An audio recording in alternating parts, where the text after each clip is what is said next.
Before we start our discussion today, may I request everyone to stand up and review kindly read opening prayer. Come here in front. Amen. Amen. Good morning, class. Good morning, teacher. How are you this morning? We're good, teacher. But before you sit down, kindly pick up some pieces or trash under your chairs and also arrange your chairs properly. Hi, teacher. It's your turn. Is everyone present today? Yes, teacher. Very good. I appreciate your presence. Give yourselves a round of applause. Okay, teacher have here the classroom rules. Stands for the acronym TROLLS.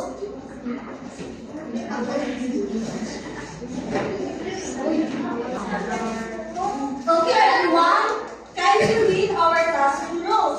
T stands for Treat others with respect. R stands for Raise your right hand before you speak. O stands for Obey your teacher and classroom rules. L stands for Love, learning, and actively participate. L stands for Listen when others are talking. and S stands for Sit properly and smile. Right. Always smile, children. Now, teacher remember that we have an assignment last meeting. This week, and you collect the papers and put it in my desk. Okay, very good. Now, who can still remember our last discussion? And anyone? Ksenia. It is about phoneme manipulation, teacher, and including addition, substitution, and division. It is the ability to add, delete, or substitute individual sounds in spoken words to create new words.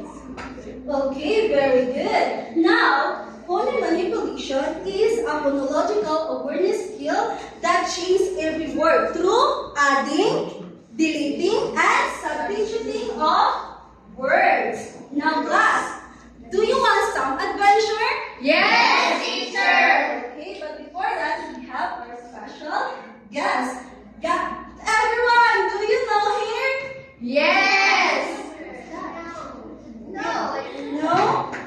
Alright, everyone? It's Queen Poppy! Alright, now, Queen Poppy is a triple leader of all the Trolls village. Is on a thrilling quest. Now, Queen Poppy, can you show your hidden problem to us? Class, listen carefully.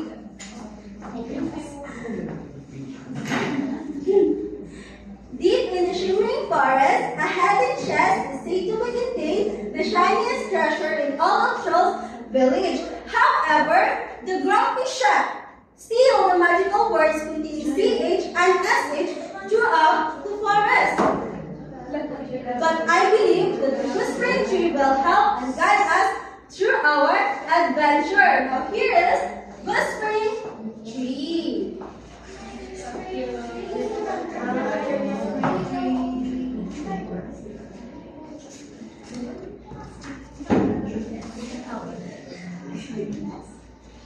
Now, Queen Poppy needs your help. Are you willing to help Queen Poppy? Yes. Alright, but you have challenges to risk. But in this one, I want 5 participants here in this group and also 5 participants here in this group. Now, who wants to volunteer? Okay, on this side we have Mansa, Distua, Jovan, Sheldon, and Emily. Alright, now in this group we have Heart, Jean, Arcelia, Batulenia, and Mangaro.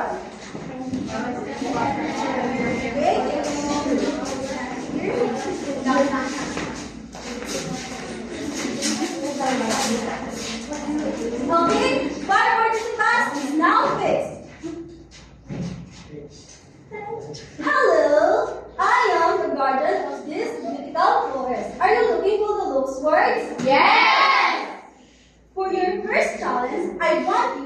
an object or name of the person that stands with the letters CH and SH. Give me now!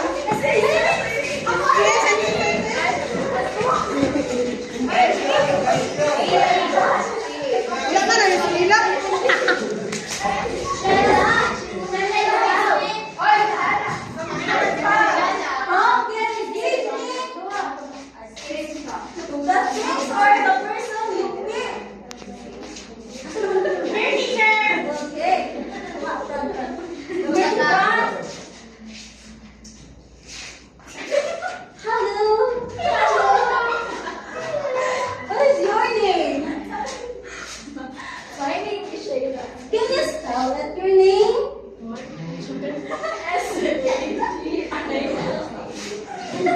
Okay. Now, how about the other group?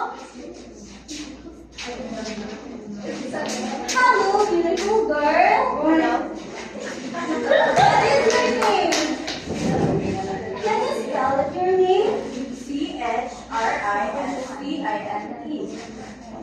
What is your name, beautiful girl? Hurry! Can you spell it out? CHERILYN.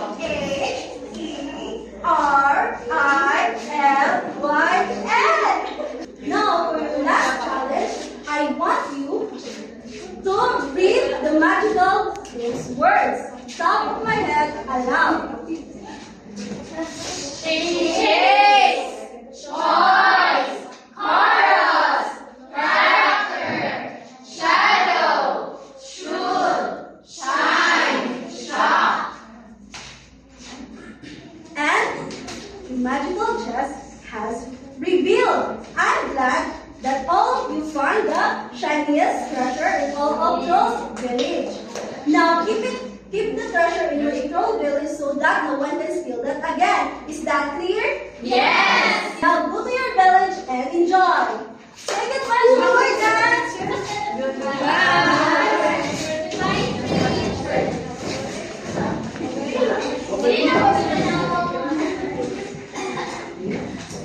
Alright class, I'm glad that all of you found the shiniest treasure. And that will be served as your incentive chart. Now, can you put in this side? Also, this man. Put your incentive charts in this side.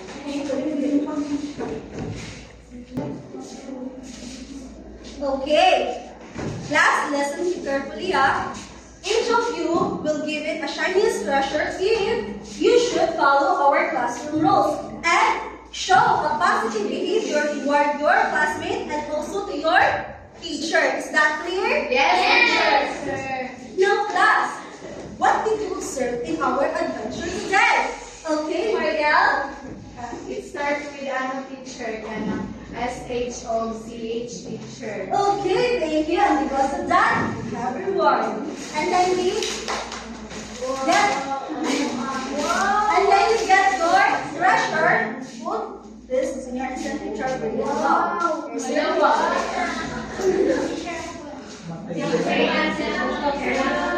Okay, those are the words that have something to do with our lesson today. But before that, you will read our objectives. At the end of the lesson, the pupils are expected to, can you read everyone? Identify words with consonant digraphs, CH and SH. Read phrases, sentences, and short stories consisting of words with consonant digraphs, CH and SH. Realize the importance of learning digraphs in improving their reading and writing.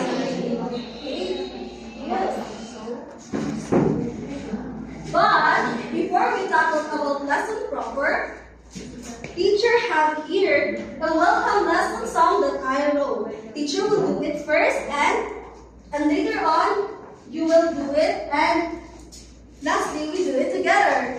Okay, and it goes like this. Now let's learn and new discussion. Digraphs, up to letters. Digraphs, make a sound.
letter come into a word that represent a single sound or one sound. Now, what letter is this? S. And what is the sound of letter S? Okay. How about this letter? A. What is the sound of letter H? If I will combine it together, what will be the sound? Very good. Okay. The SH should be grasped. You can hear those words in the following words.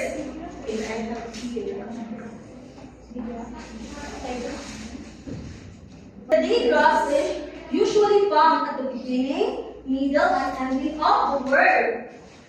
Now can you read everyone? SH beginning. Sharp. Shampoo. Shave.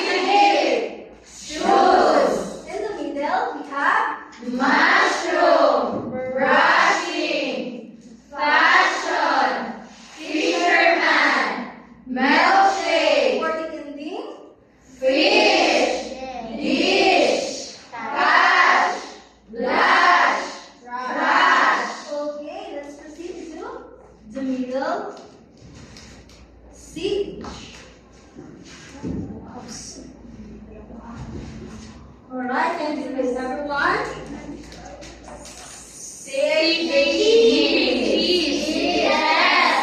Cherry. Church. Chalk. And the middle. Teacher. Teaches. Machine. Peaches. Coachman. And the ending word. Lunch. Beach. Sandwich. Wish. Cash. Alright. Now did you know guys that the letter CH will be pronounced as letter K or K in the Greek origin? We have the following example. Okay, can you read everyone the beginning? Chemist. Christmas. Chrome. Chemical. Chlorine. Okay, you are not going to read chemist as chemisa, Christmas for Christmas. No, that is wrong. And for the middle word, we have. Okay, can you read everyone? Ecuador. Archipelago. Mocha. Orchid. Orchestra. Now for the green one.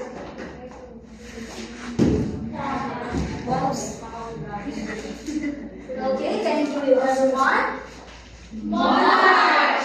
Sun. Samba.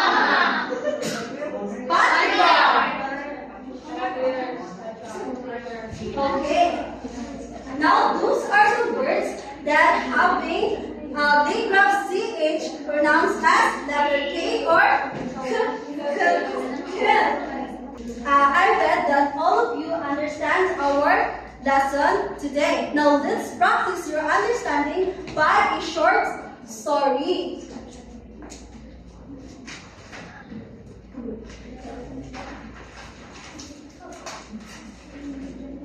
Kindly read everyone.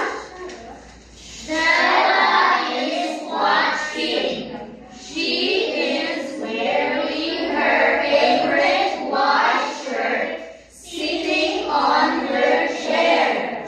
What does Shallow wear? White shirt. Okay, now kindly read the following words. However, her best friend Christine eating fried chicken, creamy chocolate, and champorado. Alright, now I want 5 participants to answer the following words that is containing of the grab CH and SH. Remember that the D grab can come in the beginning, middle, and also in the ending. Now who wants to volunteer? Lampayan, Emily, Mansa, Batolenyo, Elaine, Angel, Besua. Ilan na? 6 pa? Isa lang.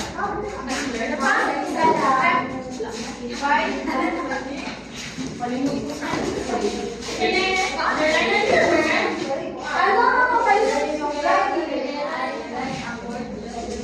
See which one has age.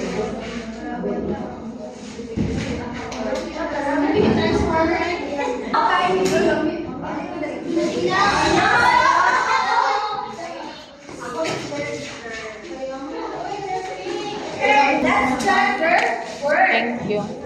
Does Stella have a clearly grab SH? Yes. How about the shirt? Yes. Of course. Also the chicken? Yes. Chocolate? Yes. Christine? Yes. B grams LCH pronounced as she, chair, chamorado. Alright, I bet that all of you understand our lesson today. And because of that, you are ready for another activity. Okay, but before that, can you read our rubrics? Correctness. All answers are correct. 2, 2 of the answers are not correct. 3 points.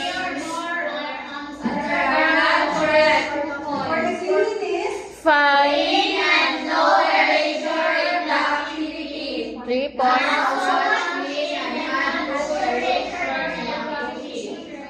Nothing and Messi at the same time had 3 or more erasure.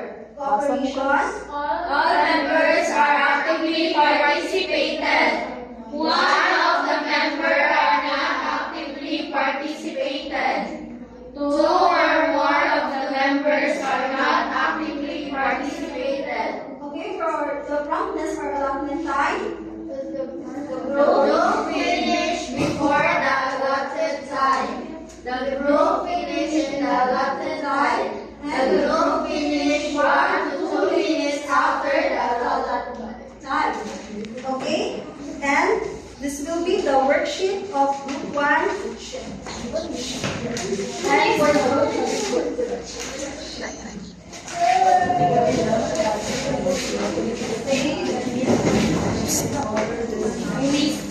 I hope we class read the instruction carefully. Okay, and your timer starts now.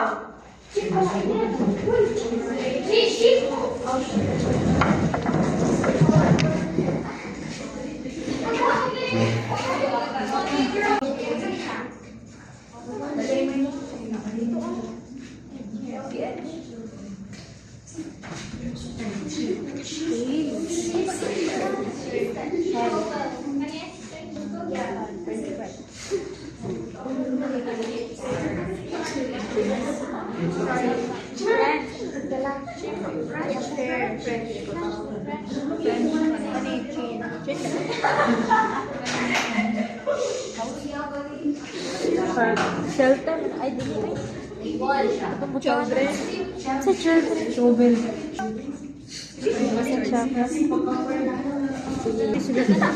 Timothy sa kawal gawin.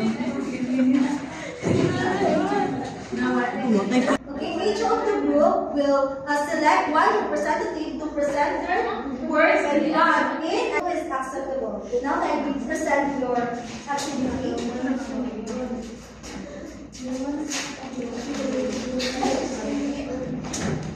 Good morning, everyone. Our task is to color the blue with the correct diagram and write it on the line. First, we have chair, sheep, cheese, and shell. Next is we have the sheep, the cherry, the shovel, and lastly we have the shark. That's all, teacher. Okay? Then you have a round of applause of group 1. Okay, you present your word.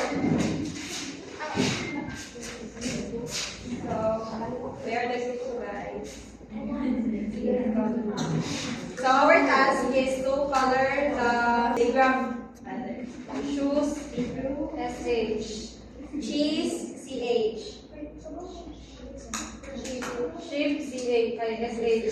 Children, CH. Shift, SH. Shirt, CH. Shell, SH. French fry, CH. Nice shovel, SH. Chain, CH. Chair, CH. Shark, SH.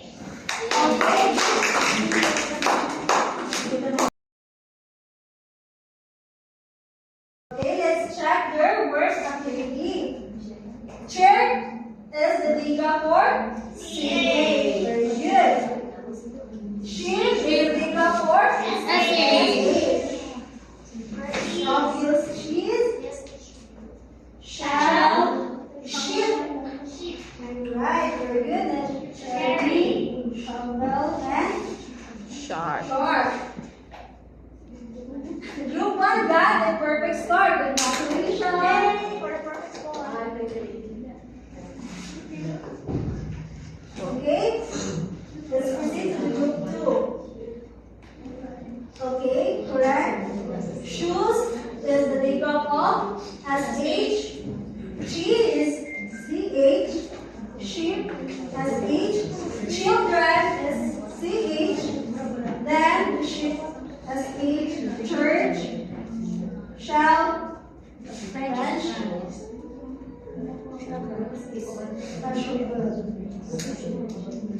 Chair and also chart. So, give a round of applause for group 2. This is a perfect score.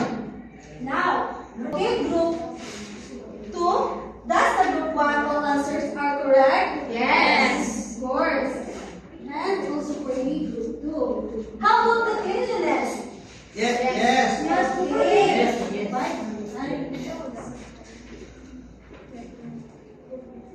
The cooperation, did the group 1 cooperate? Yes. How about the promptness? Of course, we are the one who finished the activity. Congratulations, group 1. You guys okay, the correctness of group 2, 5. The cleanliness. Yes. Of course, with the design. How about the cooperation? Teacher. Yes. What up? Okay, be cooperate. And the promptness? No. Okay. Congratulations, group 2. Score. Since you answered everything correctly, now teacher, I asked a few questions that is related to our topic. And then again, what will you do if you want to answer? Raise your hand. Okay. What diagram is this? SH. Teacher, our classroom rules? Teacher. Okay, Charlie, what diagram is this? SH, teacher. Very good. Okay, what is the sound of SH? Again? Okay, very good. Because of that, you will deserve the reward. And your incentive charge. Now, who can give me an example of diagram SH? Teacher.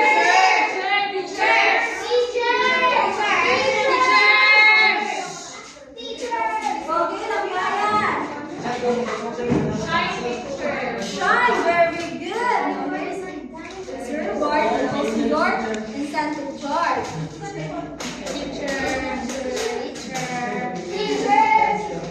Okay, Shella. Alright, your name is coming in front. Your incentive charge.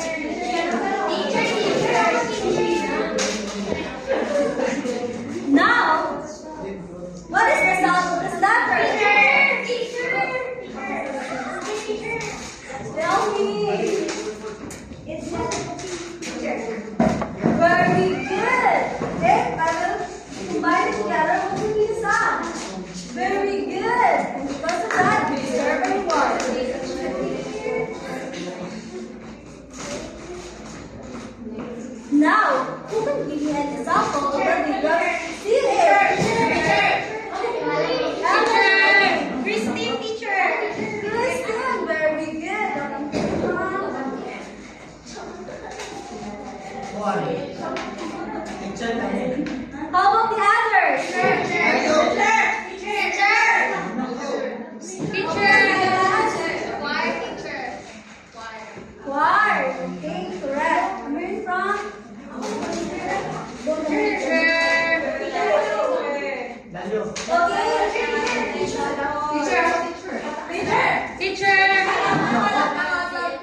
Guys.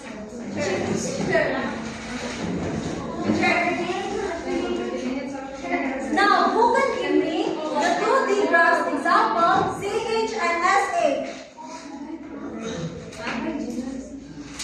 Okay, hands up. Example, teacher, no? For SH, we have Sherry. For CH, we have pouch. Very good. Okay, now for our exciting part, what is digraph? Okay, Guzman? A digraph, teacher, is a combination of two consonants that can create one sound. Very good, and because of that, you deserve a reward. Now, what are some examples that we read in everyday conversation containing CH and SH? Okay, Curtis? The conversation, teacher. Yes, in every conversation. I like your shoes. Okay, very good. Now, Teacher, for our last question, why do we need to learn digraphs in order to improve our reading skills? Okay, this is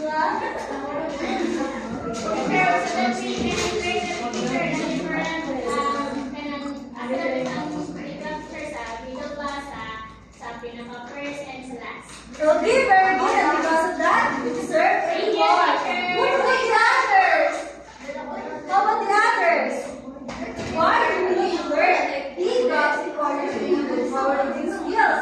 The student said we need to learn it so that we can identify the beginning, middle, and the ending. Now, anyone have an idea? Okay, Giselle. Mag-demo si Juan. Okay, very good. Correct pronunciation. Hey, Kylie. One teacher.